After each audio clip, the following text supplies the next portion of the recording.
Les États-Unis célèbrent les 40 ans de la première transplantation cardiaque.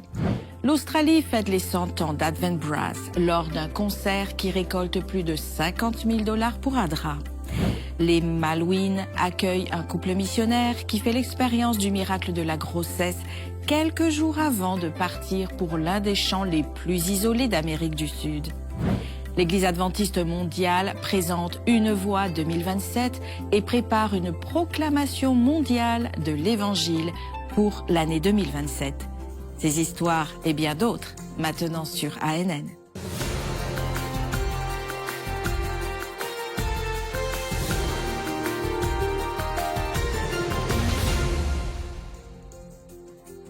En Australie, le groupe musical Advent Brass a célébré son premier centenaire avec un concert de charité. Cette soirée a permis de récolter plus de 50 000 $ australiens pour ADRA. Hammer Hall, l'une des principales salles de concert de Melbourne, a accueilli des musiciens de différents âges pour célébrer l'anniversaire d'Advent Brass.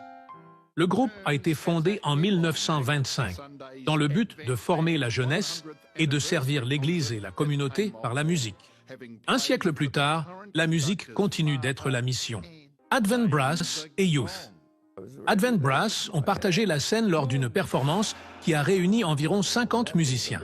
À 100 ans, Romney King, un ancien membre, est revenu sur scène en tant que pianiste invité. Sa présence relie 3 générations de la famille Gilson, qui dirige Advent Brass depuis ses débuts. Le musicien australien James Morrison, l'un des noms les plus connus du pays dans la scène instrumentale, a également fait une apparition spéciale. Tous les bénéfices de l'événement ont été donnés à ADRA, une ONG adventiste. Aux États-Unis, des étudiants de l'université Andrews ont échangé des salles de classe contre des couloirs de prison. Ce projet vise à apporter espoir et soin à ceux qui vivent derrière les barreaux. Suivons ce reportage spécial de Sohan Andrade. À l'université Andrews, des bénévoles transforment la vie de ceux qui recevront ces colis d'amour. Ils partiront d'ici, de Berry Springs, dans le Michigan, et seront livrés dans les prisons environnantes. C'est le projet Noël derrière les barreaux, qui existe depuis 30 ans. Tout a commencé avec ceux qui ont déjà été de l'autre côté. Le début de Noël derrière les barreaux a commencé par mon propre emprisonnement, dans le désespoir, la douleur, le rejet, la solitude. C'est terrible d'être seul dans une cellule. Les personnes qui m'ont rendu visite m'ont donné de l'espoir. Elles ne m'ont pas donné une Bible, elles ne m'ont pas dit qu'elles étaient en prison, mais elles sont venues. À sa sortie de prison, Lemuel a lutté contre la dépendance à la drogue. Alors, à l'hôpital, il a reçu la visite d'un pasteur adventiste et a ensuite donné sa vie à Jésus. Quand nous préparons ces paquets, nous disons à tous les bénévoles, sur le plan matériel, nous avons fait tout ce que nous pouvions. Ensuite, nous prions et disons, « Seigneur, envoie ce paquet à la bonne personne. » Ça procure donc de l'espoir, de la joie et du sens. Et après notre départ, nous prions pour qu'ils soient connectés à notre Père Céleste et continuent à travailler ensemble pour qu'ils soient dans le royaume des cieux. S'ils le veulent, Dieu peut. Aujourd'hui, plus de 20 États du pays reçoivent les missionnaires du projet, qui n'est plus limité à décembre. Diego est brésilien. Il vit dans l'Illinois et fait également partie du ministère dans les prisons. J'ai commencé à faire partie du ministère dans les prisons il y a environ 5 mois et j'ai été inspiré par mon beau-père, qui le fait depuis de nombreuses années, environ 8 ou 9 ans. Tous les samedis, il y va fidèlement et fait le culte avec les hommes d'une prison ici, dans notre région. Et nous les rencontrons pour les cultes, la prière et l'étude de la Bible. L'université Andrews participe à l'initiative depuis 3 ans. Cette année, 8000 colis ont été emballés. J'adore ça. J'aime qu'ils nous donnent la possibilité de faire du bénévolat et d'aider. C'est quelque chose de nécessaire et je pense que faire participer les étudiants est le meilleur moyen de partager le ministère chrétien et de service. Cette formidable occasion de rendre l'appareil me plaît beaucoup. Mes enfants sont encore jeunes et je veux qu'ils aient cette opportunité dès leur plus jeune âge de s'engager dans des projets caritatifs. La pasteure Esther est responsable de l'organisation du projet. Nous avons prié pour que chacun ressente l'amour de Jésus lorsqu'il recevra ce sac. Peu importe où il se trouve, ils lui donneront leur cœur. Et même en étant en prison, ils peuvent en faire une différence. Tout comme Joseph en prison, ils peuvent impacter leurs cellules. Beaucoup de gens ici ne connaissent pas le Seigneur eux-mêmes. Des étudiants et des membres d'Église, nous avons invité nos amis et nos voisins de la communauté à se joindre à nous pour cet événement important. J'ai accompagné l'une des livraisons dans une prison de l'État de l'Indiana avec un groupe d'Andrews. Les équipements électroniques ne sont pas autorisés. Une telle mission remplit notre cœur de gratitude et nous donne un but. Ce genre de ministère est très important. Nous sommes appelés à être les mains et les pieds droits de Jésus. L'Église, c'est moi, l'Église, c'est vous. Nous sommes tous appelés à aller hors de l'Église pour partager l'amour de Jésus et parler à quelqu'un de Jésus. Et ce n'est pas toujours dans un sermon, c'est aussi dans les actions que nous faisons. C'est une bénédiction de donner en retour, de donner de l'espoir à une personne brisée, parce qu'à un moment j'étais brisé. C'est une bénédiction. Si ce n'était pas pour sa grâce et sa miséricorde, je ne pourrais pas le faire. Je n'aurais pas été béni de pouvoir revenir et faire ces choses. L'Université Andrews voit dans Noël derrière les barreaux une opportunité d'impliquer les étudiants dans la mission de Dieu en les aidant à vivre la raison d'être de l'institution qui se traduit par son slogan « Ceux qui transforment le monde sont formés ici ». Dans les îles Falkland, un pasteur chilien rapporte avoir vécu un miracle juste au moment où il a décidé de servir dans l'un des champs missionnaires les plus isolés d'Amérique du Sud. Après avoir essayé pendant 5 ans de devenir parent, la confirmation de la grossesse est arrivée quelques jours avant le déménagement. Le pasteur Israël Pardo et sa femme, Moira, travaillant pour fournir un soutien spirituel et communautaire aux habitants des Malouines. Ils ont été envoyés par le projet Mission Refocus, qui opère dans des régions avec une présence adventiste minimale. Après 5 ans d'essais pour avoir des enfants et d'apprendre que seul un traitement coûteux pouvait aider, ils ont accepté la mission. Cependant, la confirmation de la grossesse est arrivée avant le déménagement. Même avec des risques et l'infrastructure médicale limitée de l'île, ils ont poursuivi leur projet. Avec un peu plus de 3000 habitants, les Malouines ont accueilli le couple. À leur grande surprise, l'église adventiste du 7e jour de la région n'avait que 2 membres actifs. Le pasteur a donc commencé à partager des messages d'espoir en anglais et en espagnol pour atteindre plus de personnes. Au fil du temps, de nouvelles personnes intéressées sont apparues. Aujourd'hui, l'église rassemble jusqu'à 12 personnes. Le travail comprend des déjeuners communautaires, des cours de musique, de langue et le club des explorateurs. Bonjour, chers frères de Morone. Nous faisons un coucou à chacun d'entre vous depuis les îles Malouines. Que le Seigneur vous bénisse. Au revoir. Au Brésil, un nouveau documentaire réunit des voix de différentes générations pour célébrer 6 décennies d'histoire musicale. Histoire de louange et d'adoration est une production musicale qui revisite le parcours de la musique adventiste dans le pays. Conhecer Jesus é tudo que preciso conhecer. Entender o amor é tudo que preciso compreender. La chanson Knowing Jesus is all I need to know est devenue un symbole d'une génération qui a trouvé, dans la musique, un moyen d'exprimer la foi et l'espoir. Enregistré au Brésil, entre le centre universitaire adventiste de São Paulo et les studios de Rede Novo Tempo, le projet Histoire de louange et d'adoration revisite 6 décennies de musique qui ont façonné la spiritualité de milliers de personnes. Après un demi-siècle de ministère, Williams et Sonete Costa ont également participé au projet. Leur désir est que la musique adventiste continue d'inspirer l'espoir aux générations futures. A vida eterna começa aonde existe amor. E agora nós pedimos que Cristo derrame o seu favor. Le documentaire comprenait des performances musicales et des histoires de foi comme celle de Jacqueline Maya, qui a vu sa vie transformée après avoir regardé un DVD de louanges avec sa famille. Et ma mère, par l'intermédiaire d'un voisin qui l'a invitée à aller à l'église. Le jour où elle est allée à cette église, elle a reçu des DVD, les réunions de louanges familiales. J'allais ranger la maison de ma mère et j'ai mis ce DVD. Quand je l'ai mis, je n'ai pas pu ranger la maison. Vous savez, quand quelque chose vous retient d'une manière extraordinaire, cet orchestre, ces petits nuages, ces passages bibliques, ce qui me retenait, c'était la spiritualité de ce DVD. Alors nous avons pris la décision ensemble, ma sœur et moi, de nous faire baptiser. Des histoires comme la sienne nous rappellent que la musique enseigne et nous rapproche de l'amour de Dieu. Le retour du Christ sera le plus grand événement de l'histoire de l'univers. Ce qui donne un sens au sacrifice du Christ sur la croix du Calvaire, c'est la certitude que le péché prendra fin et que cette terre misérable n'est pas notre maison, que notre véritable maison nous attend là-haut dans le ciel.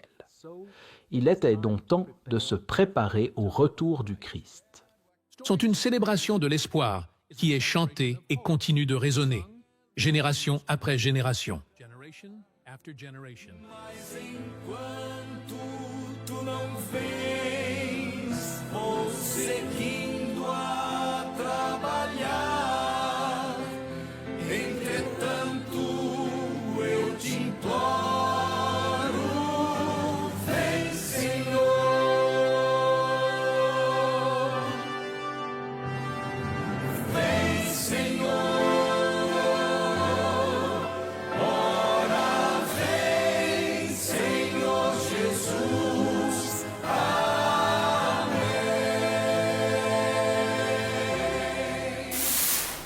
L'univers est la plus grande galerie d'art du Créateur.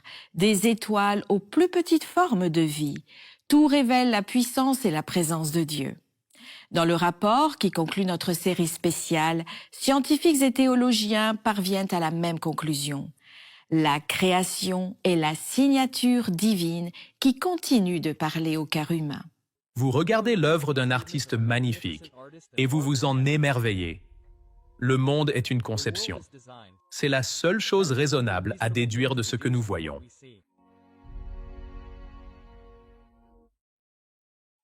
Que vous l'observiez à travers un microscope, un télescope ou les belles relations entre les organismes, c'est vraiment à couper le souffle.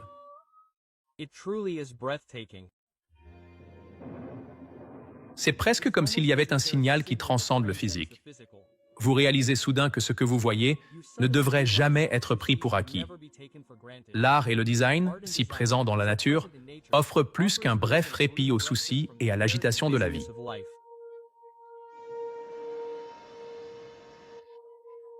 Parce que les sommets des montagnes, les chutes d'eau, les vagues déferlantes et les volées d'oiseaux en vol sont tous imprégnés d'un but qui, une fois compris et accepté, change la vie. Et pour quiconque s'arrête pour demander comment ou pourquoi, un message intemporel émerge de ces merveilles. Cela touche nos cœurs et élève nos yeux au-delà du monde naturel. Les incroyables manifestations des qualités invisibles de Dieu sont évidentes dans tout ce qui a été créé. Ils font partie de ce que l'on appelle souvent la révélation générale de Dieu, un message qui ne se soucie ni de la langue, ni de la culture, ni du temps, et qui est continuellement transmis à chaque coin de la création. Dans la taille et la structure de l'univers, nous apercevons la puissance et la gloire inconcevables de Dieu. L'inclinaison précise de l'axe de la Terre, sa vitesse de rotation et sa distance réelle du Soleil reflètent sa sagesse et sa prévoyance.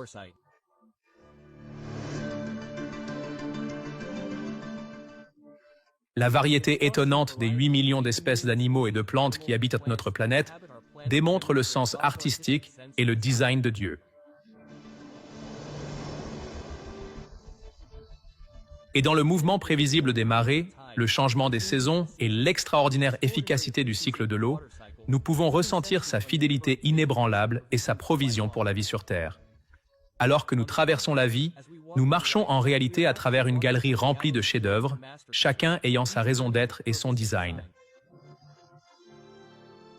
Chacun est une révélation de l'existence, du pouvoir et de l'amour du Créateur. Que ces merveilles ouvrent nos yeux et nos cœurs à la réalité et à la présence de Dieu. En Californie, aux États-Unis, la première transplantation cardiaque réussie entre 2 bébés a changé l'histoire de la cardiologie pédiatrique et a sauvé la vie d'Eddie Anguiano, le bébé Moïse.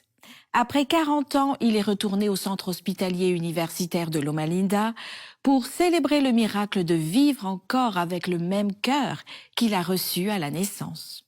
En 1985, le nouveau-né Eddie Anguiano a reçu la première transplantation cardiaque réussie entre 2 bébés, réalisée par le chirurgien Leonard Bailey. La chirurgie a marqué une avancée historique en médecine et a ouvert la voie à la transplantation pédiatrique moderne dans le monde entier. 40 ans plus tard, Eddie est retourné au centre hospitalier universitaire de Loma Linda pour retrouver les médecins qui lui ont sauvé la vie.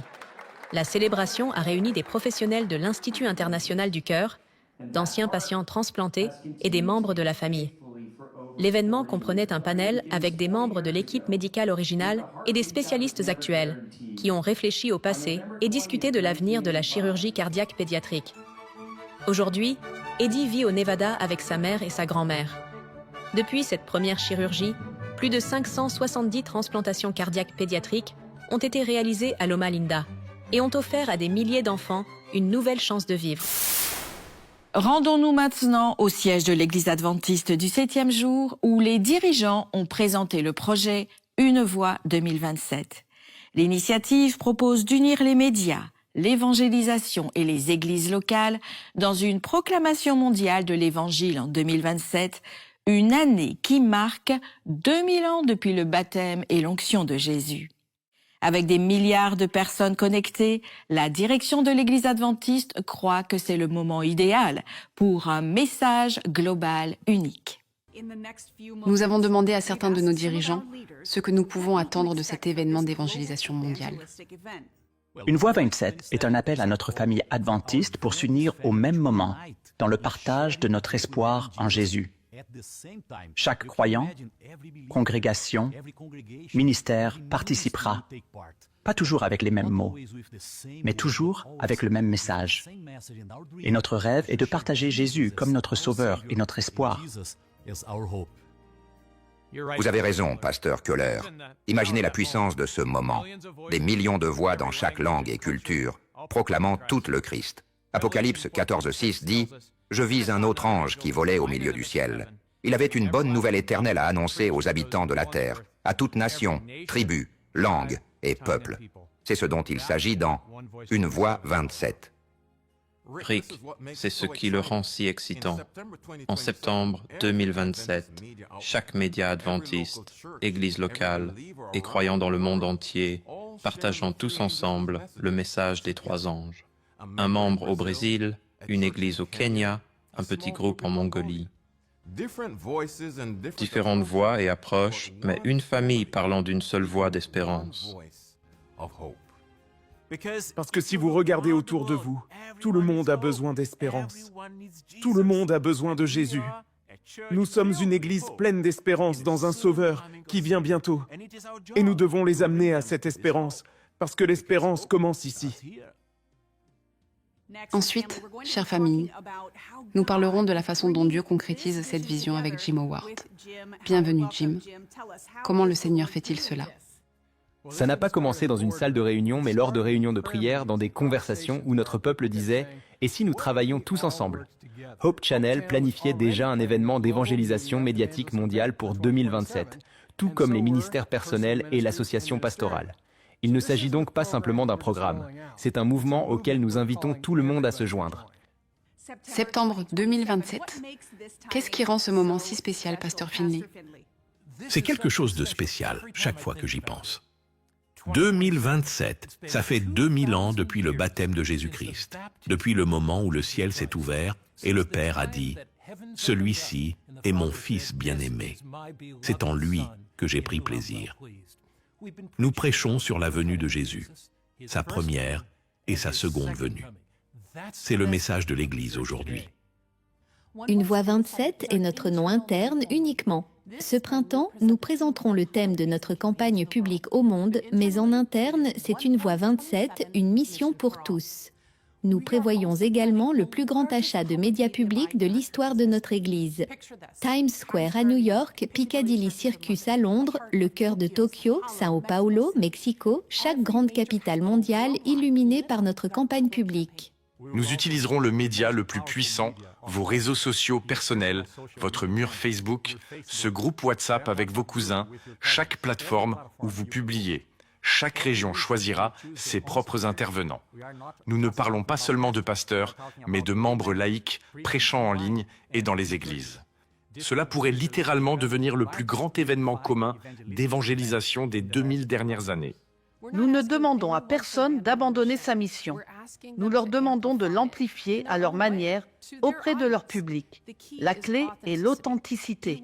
Faites ce que vous faites le mieux, mais ensemble, intentionnellement et en pointant vers Jésus. Vous êtes la clé de la réussite de ce projet. Les entités médiatiques doivent toutes jouer leur rôle, mais c'est l'impact du Saint-Esprit qui, en agissant à travers chacun de ses membres, fera que cela prenne vie. Tout au long de l'histoire, tout outil de communication n'est rien d'autre qu'un outil. Un outil peut soutenir la mission, mais ne peut jamais la remplacer. Quand Jésus est venu sur Terre, il n'avait aucun de ces gadgets technologiques et des réseaux sociaux. Il ne s'est pas établi à Jérusalem en tant qu'influenceur. Il se mêlait simplement à nous, il montrait de la sympathie, il répondait aux besoins, gagnait la confiance et invitait les gens à le suivre. L'Église de Tokyo pourrait se concentrer sur la solitude urbaine et l'amitié avec le Christ. L'Église de Nairobi pourrait mettre l'accent sur la restauration familiale.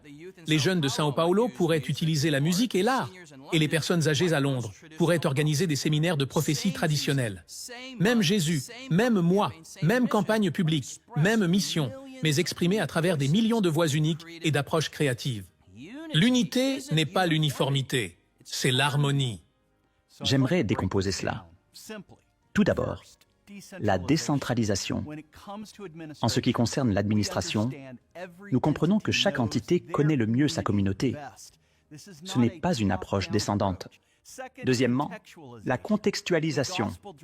L'Évangile habillé des vêtements de votre culture et parlant surtout la langue de votre cœur. Et enfin, troisièmement, l'unité. Fini les cloisonnements. L'Église se rassemble. Plus de compétition. L'Église travaille de manière collaborative, entièrement unie et dépendante les uns des autres. Sans le Saint-Esprit, septembre 2027 ne sera que du bruit, beaucoup d'activités, peut-être quelques bons programmes, mais pas de transformation. Mais, avec le Saint-Esprit, ce sera des miracles. Nous devons commencer un mouvement spirituel.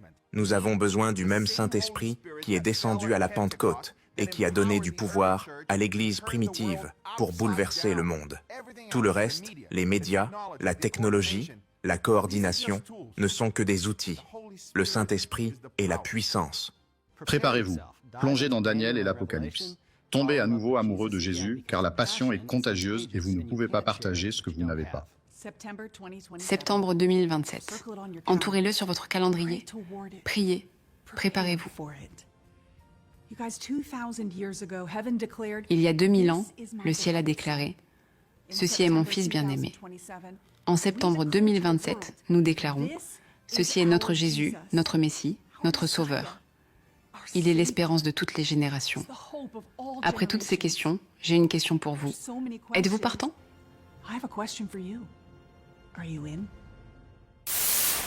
Dans un village thaïlandais, une femme a transformé une idée simple en un puissant outil de communication.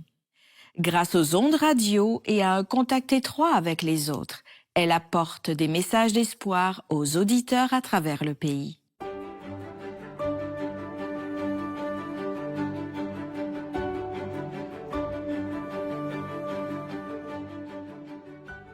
Sampang, épouse d'un pasteur en poste en Thaïlande, aime aider son mari Suntorn dans son ministère.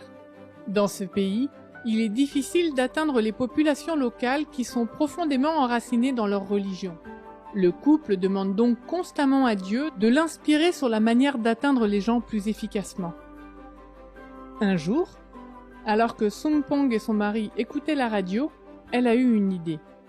Au lieu d'écouter la radio, pourquoi ne pas créer notre propre émission ? Demanda-t-elle. Le pasteur Soontorn a apprécié l'idée. Avec un équipement et très peu de fonds, ils ont commencé à diffuser une émission de radio dans la région.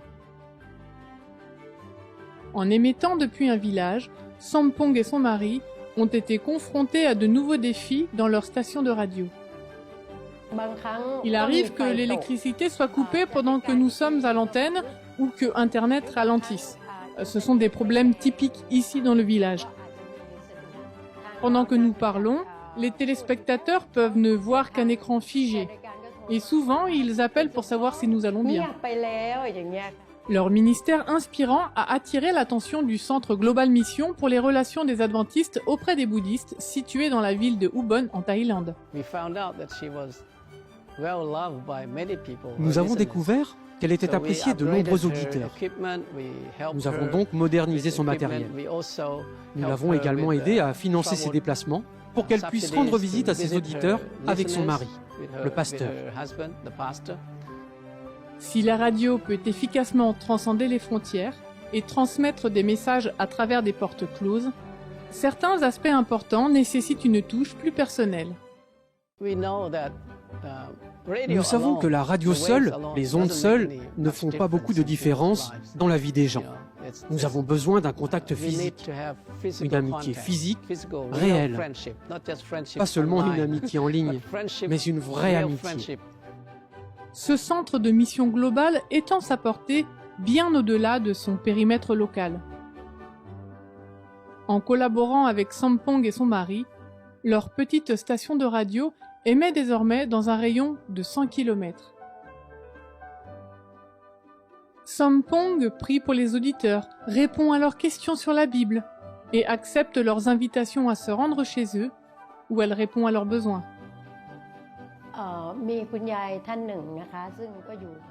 Il y a une vieille dame qui habite à environ 50 km. Elle écoute la radio depuis 2 ans et elle nous a appelés pour nous dire qu'elle voulait aller au paradis.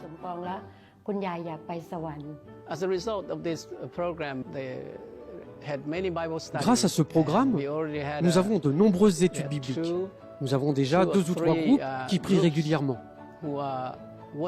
Maintenant, nous réunissons les 3 groupes parce qu'ils ne sont pas très loin les uns des autres. Nous les réunissons donc en un seul lieu pour qu'ils puissent fonder une église. Et de nombreux auditeurs se sont fait baptiser. Grâce à la technologie, ce ministère peut maintenant diffuser dans toute la Thaïlande. Avec des plateformes comme Facebook, YouTube et d'autres plateformes de médias sociaux, leur contenu peut s'étendre au monde entier, même aux États-Unis, où ils ont déjà des auditeurs. Merci de prier pour que ce programme radio atteigne efficacement le plus grand nombre de bouddhistes possible avec le message de Dieu. Ainsi s'achève notre épisode de cette semaine. Pour en savoir plus sur l'Église adventiste du 7e jour, visitez adventiste.org et pour plus d'informations, rendez-vous sur adventiste.news. À la semaine prochaine et que Dieu vous bénisse.